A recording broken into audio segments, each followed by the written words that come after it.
Bismillahirrahmanirrahim. Halaman 18. Babu arkanis salati. Hadza babun fi bayani arkanis salati. Ini bab menyatakan segala rukun salat. Kemarin kita bahas tentang masalah syarat-syarat sah salat. Ada 4 syarat sah salat kemarin. Sekarang kita akan masuk ke pembahasan tentang rukun-rukun salat. Perbedaan antara syarat dan rukun, kalau syarat itu adanya di luar pekerjaan salat. Sedangkan rukun adanya di dalam salat, ya. Kemarin bersih dari hadas tuh di luar pekerjaan salat. Menutup aurat, menghadap kiblat itu di luar salat. Untuk rukun salat ini adanya di dalam salat, bukan di luar salat. Ya. Nah, setiap kita melakukan salat harus terpenuhi nih rukun-rukun salat ini semuanya. Jangan sampai ketika kita salat rukunnya enggak terpenuhi. Kalau rukunnya enggak cukup, maka salatnya dianggap tidak sah. Ya. Ini semua nanti ke bawah nih tentang rukun salat nih. Ketika kita salat, apa sih isinya? Nih, semuanya nih. Yang wajib dibaca, yang wajib dikerjakan ketika salat. Bermula, segala rukun salat itu ada 13. Cuman 13 doangan yang wajib kita lakukan ketika kita salat. Pertama, niat. Niat disertakan dengan takbiratul ihram. Niat salat wajib ketika kita mau salat. Jangan sampai ketika kita salat kita enggak niat salat. Awas ya. Allah Akbar enggak ada niat. Enggak sah berarti salatnya. Tuh. Salat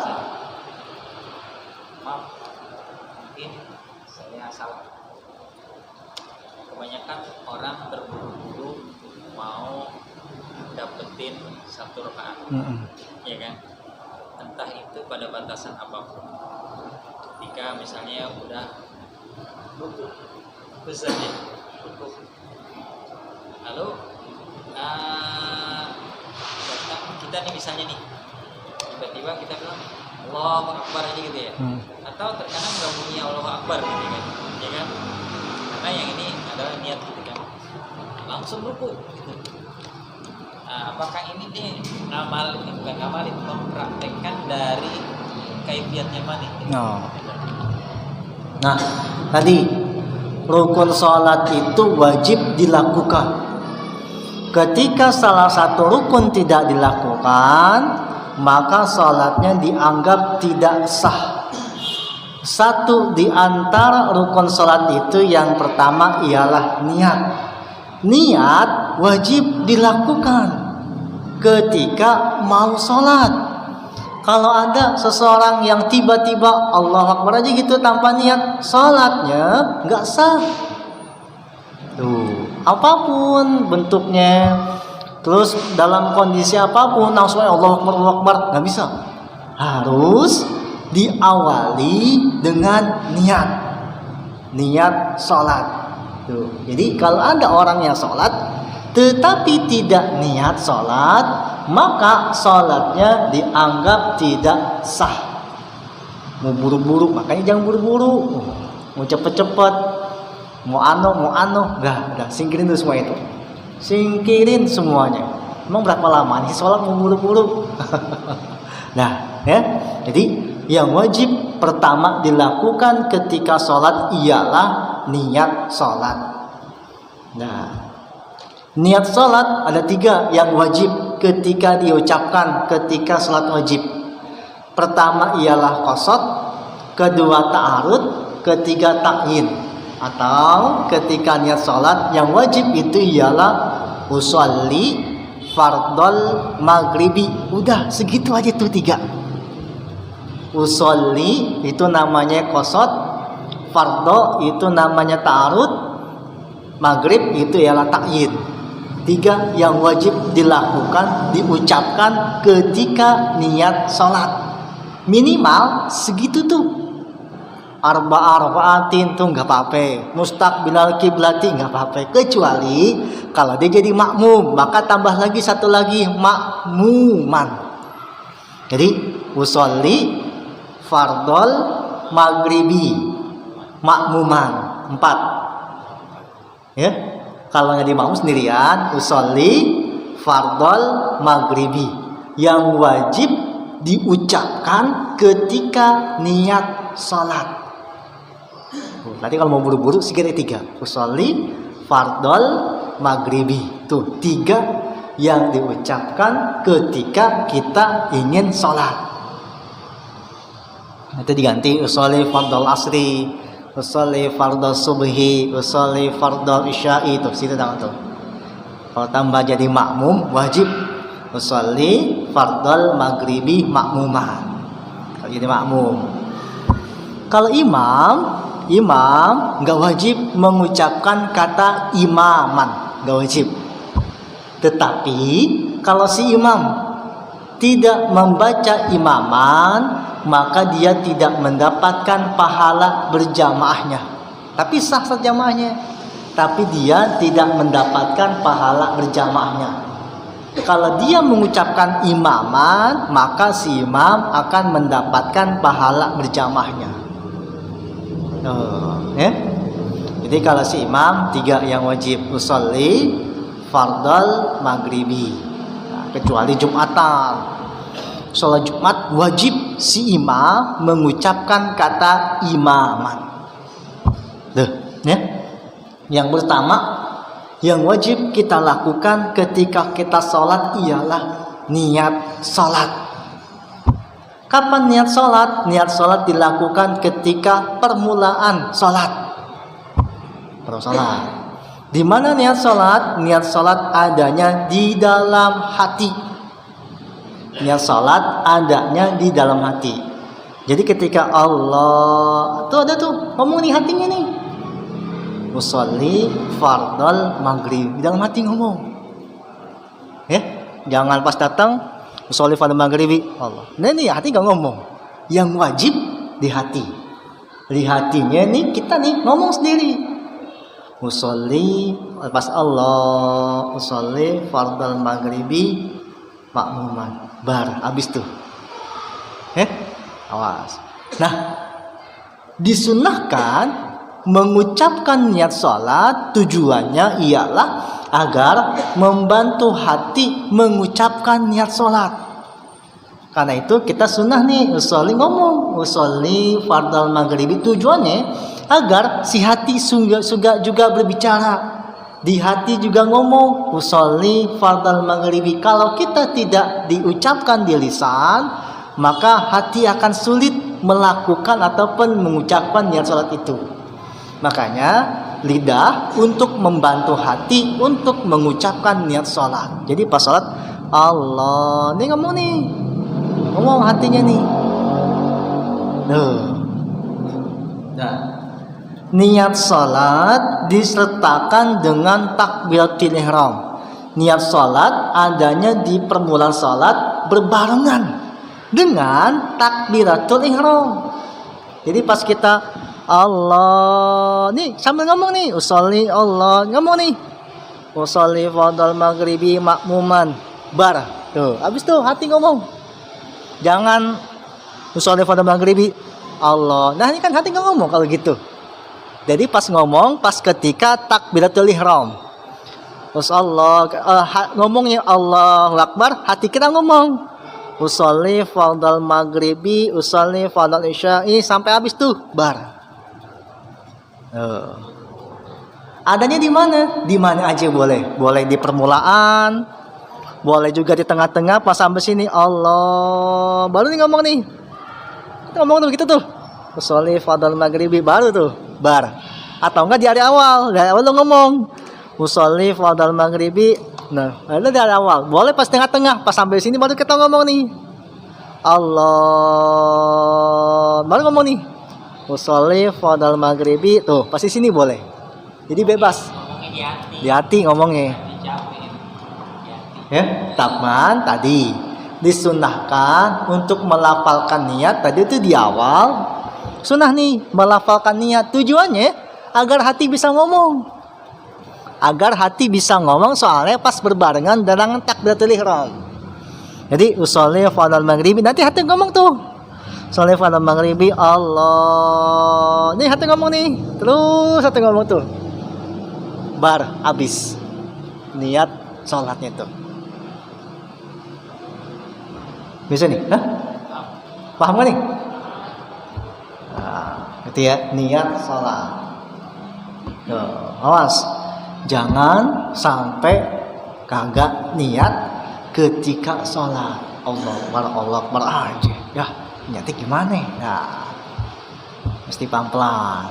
Biasanya dari sekarang ini kita biasain nanti isya nih sholat, ba'diyah tuh qobliyah niat. Usolli qobliyatal isya'i.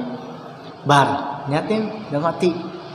Biasain, jangan sampai kita nggak ada niat di dalam hati ketika kita sholat. Ya.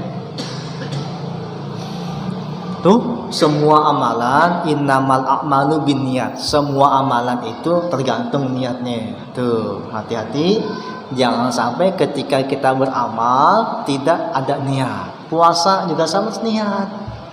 Tuh, yang niatnya paling mudah ialah ketika sedekah. Sedekah tanpa niat jadi. Sedekah kan tanpa niatin tuh jadi. Cuman kalau sholat, puasa, apalagi haji, wajib pakai niat. Jangan sampai ketika kita melakukan amal ibadah tidak menyertakan diri kita dengan niat. Bisa paham nih? Hah? Oke. Yang pertama rukun sholat ialah niat berbarengan dengan takbiratul ihram. Kedua, rukun sholat ialah berdiri. Berdiri pada sembahyang fardu kepada orang yang puasa. Wajib. Ketika sholat fardu, wajib rukun sholatnya itu ialah berdiri. Kalau emang sanggup berdiri. Maka jika tidak kuasa berdiri, boleh sembahyang sambil duduk. Sembahyangnya boleh dilakukan dengan duduk kalau tidak sanggup berdiri. Duduknya, duduk biasa tuh, yang biasa tuh. Duduknya gini nih ya. Tuh, duduknya begini. Kalau nggak kuat, berdiri. Atau nggak sanggup berdiri. Sholli fardal maghribi tadi tuh, Allah, duduk nih. Bar, tuh. Duduk. Kalau tidak sanggup berdiri. Kalau masih sanggup berdiri, berdiri.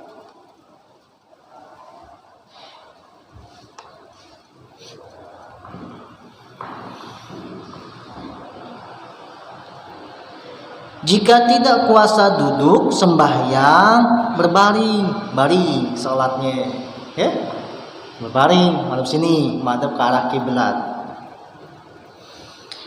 Dan wajib madhab kiblat mukanya dan madhab kiblat badannya. Tuh, madhab kiblat mukanya menghadap ke arah kiblat badannya. Jadi gini nih, kalau nggak sanggup duduk, makanya duduk nih, maka berbaring, baringnya ke sono begini. Nah, gitu tuh. Tuh, itu gini nih, mukanya ke sono, badannya ke sono. Itu ya. Hah? Miring. Miring kanan. Hah? Nahan, pakai bantal lah.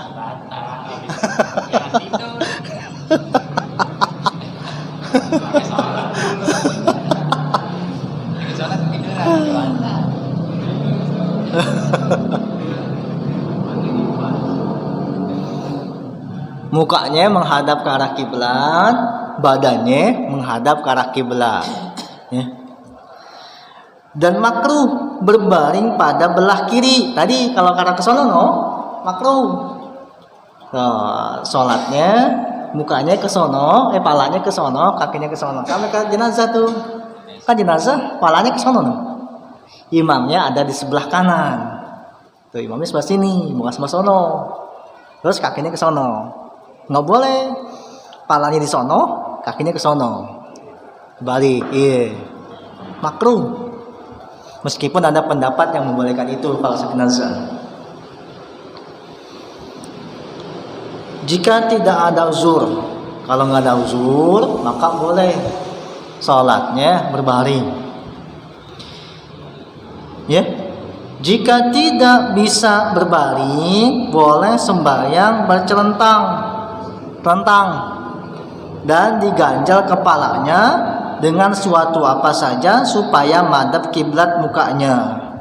Jadi kalau misalnya sakit nih, sono nggak bisa berbaring kan satu, maka dia telentang gini ya, sholatnya menghadap gini itu dia, terus kasih bantal sini, kepalanya biar ngadep ke arah kiblat, ya, pakai bantal supaya kepalanya tuh begitu tuh dia menghadap ke arah kiblat. Kalau nggak pakai bantal, nanti ke sono ke atas.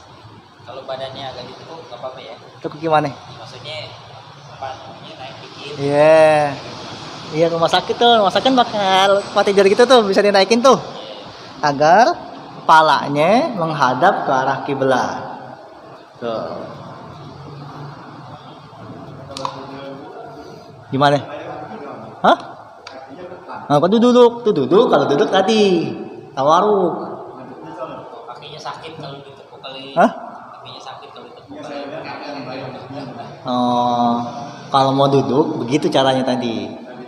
Kalau dia nggak mau duduk, nggak sanggup duduk, berbaring. Tadi, kalau nggak sanggup berbaring, telentang, tapi palanya tuh, pakai bantal, pakai tindihan tuh, agar mukanya menghadap ke arah kiblat. Kalau sholat berdiri, nih, badannya yang menghadap ke arah kiblat, hatinya. Ya, hatinya menghadap ke arah kiblat. Palanya bebas dah. Palanya ada sono juga kan. Ya. Nih, kalau berdiri gini nih. Tuh, badannya yang menghadap ke arah kiblat. Palanya apaan baca. Ada tuh begitu tuh orang lagi sholat. Apaan tuh? Jangan tuh ya. Lagi sholat nih, depannya pakai kaos, ada tulisan, dibaca. Apa? Nah, depan sini. Oh, yang belakang yang nyari apaan tulisan apaan nih?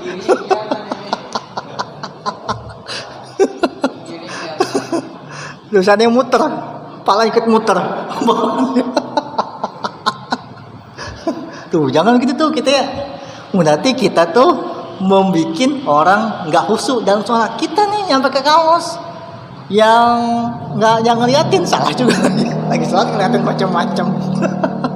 Makanya ketika sholat disunahkan menghadap ke arah tempat sujud. Disunahkan begitu agar pikirannya nggak kemana-mana. Di depannya wah pakai BHS nih, aku juga pakai BHS juga dah.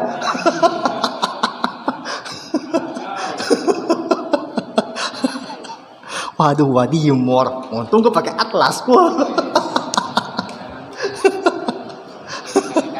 Iya, mikir kagak gara-gara kain. Aduh, gara-gara kain jadi ribut.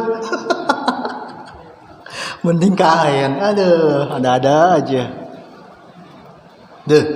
Jadi kalau nggak sanggup berdiri, duduknya tawaruk. Kalau nggak sanggup duduk, berbaring, palanya ke sono, kakinya ke sono, menghadap ke arah sini. Kalau nggak sanggup berbaring, maka telentang, palanya angkat dikit, supaya mukanya menghadap ke arah kiblat. Nah, ya, Nah, pas sholat fokus aja udah, jangan liatin macam-macam.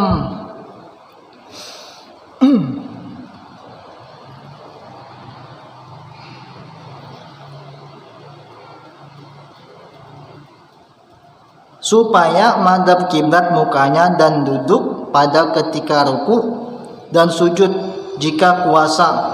Jika tidak kuasa, isyarat saja pada ruku sujud dengan kepalanya. Jadi kalau misalnya telentang nih, kalau bisa sanggup duduk untuk sujud ataupun ruku boleh dilakukan. Kalau masih bisa, kalau nggak bisa cukup disyaratkan dengan pakai kepalanya aja tuh. Misalnya ruku agak giniin, sujud agak turunin lagi dikit. Jadi pakai isyarat kepala tuh. Saking wajibnya sholat dalam keadaan apapun nggak boleh ditinggalkan sama sekali. Lagi sakit pun tetap wajib sholat. Lagi sakit wajib sholat apapun kondisinya. Sakit separah apapun wajib sholat. Apalagi gara-gara kondangan, ya gara-gara besan jadi sholat. Ya jangan sampai kita jangan sampai itu kita gara-gara besan jauh nggak sholat, besan sakit aja masih tetap wajib sholat. Tuh, hati-hati, mohon diingatkan. Pengantin seumur hidup, iya sih seumur hidup sholatnya, seumur hidup juga sampai. Tuh, awas ya, ingetin, ya. Takut bedaknya. Takut bedaknya luntur kamu sholat, ya ampun. Dibela-bela jadi pengantin.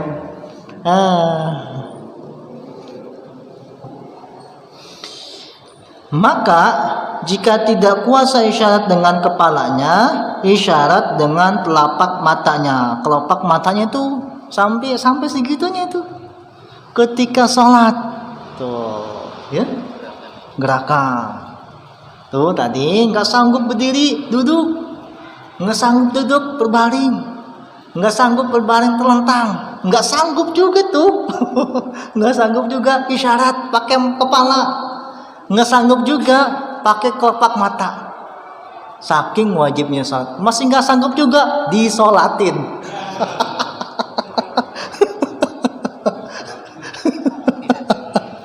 Tuh mau apa lagi? Nggak dikasih keringanan sama Allah, udah enak banget. Berdiri nggak sanggup duduk nggak sanggup berbaring, nggak sanggup berbaring telentang, nggak sanggup telentang pakai isyarat aja dah.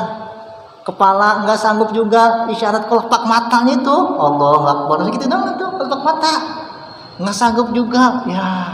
Ini mah selama sadar ya. Selama sadar. Iya. Tuh kalau nggak sanggup juga disolatin buru-buru tuh orang.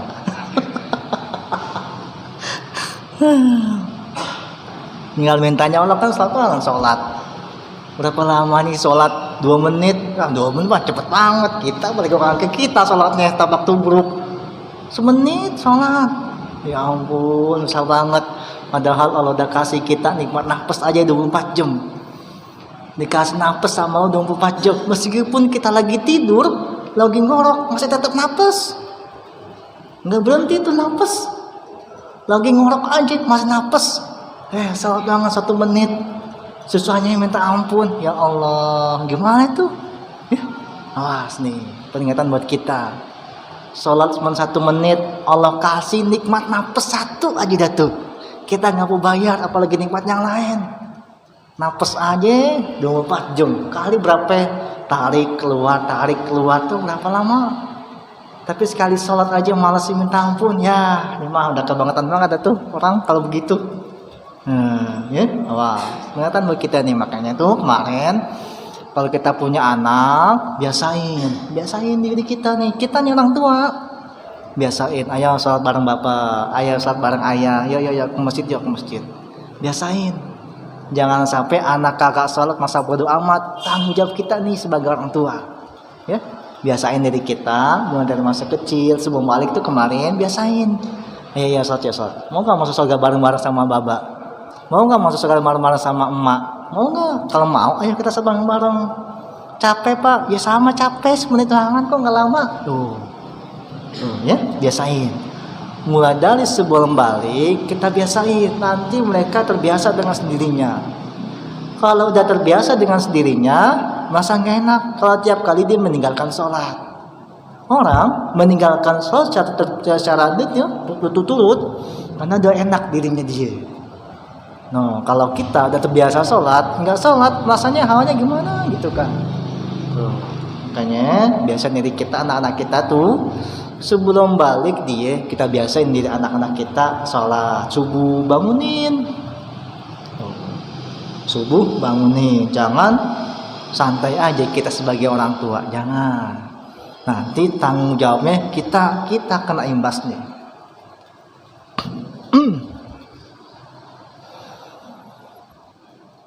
Maka jika tidak bisa dengan isyarat kelopak matanya menjalankan rukun sembahyang dengan hatinya aja gerak dan kelakuan sembahyang tuh ya.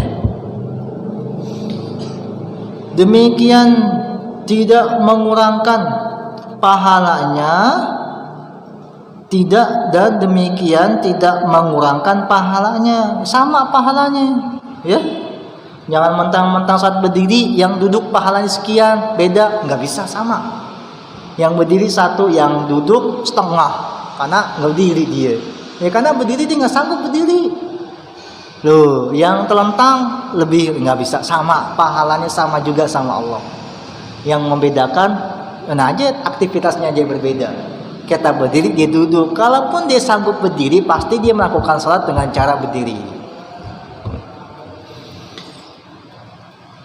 Dan boleh kepada orang yang puasa sembahyang sunnah sambil duduk. Kalau sunnah nih boleh dilakukan dengan duduk, meskipun kita sanggup berdiri. Tapi boleh ketika kita sanggup puasa berdiri, sholat sunnah boleh dilakukan dengan cara duduk. Tetapi pahalanya setengah sembahyang berdiri, cuma pahalanya setengah dari orang yang melakukan sholat dengan berdiri. Dan sembahyang berbaring pahalanya setengah sembahyang berduduk. Tuh, kalau kita sanggup berdiri sholat, jangan sampai kita enggak melakukan sholat. Tuh, Allah Subhanahu wa Ta'ala mewajibkan kita sholat. Jangan sampai kita sebagai orang Islam, orang yang beriman, tidak melakukan sholat. Nggak sanggup berdiri, duduk. Nggak sanggup duduk, berbaring. Nggak sanggup berbaring, telentang. Nggak sanggup telentang, cukup dengan isyarat kepalanya aja. Nggak sanggup juga dengan kelopak mata isyarat. Nggak sanggup juga dengan hati. Kalau ada yang begitu, usahakan ya, ingetin ya, salat agar sama-sama kita mendapatkan pahala dari Allah Subhanahu wa Ta'ala.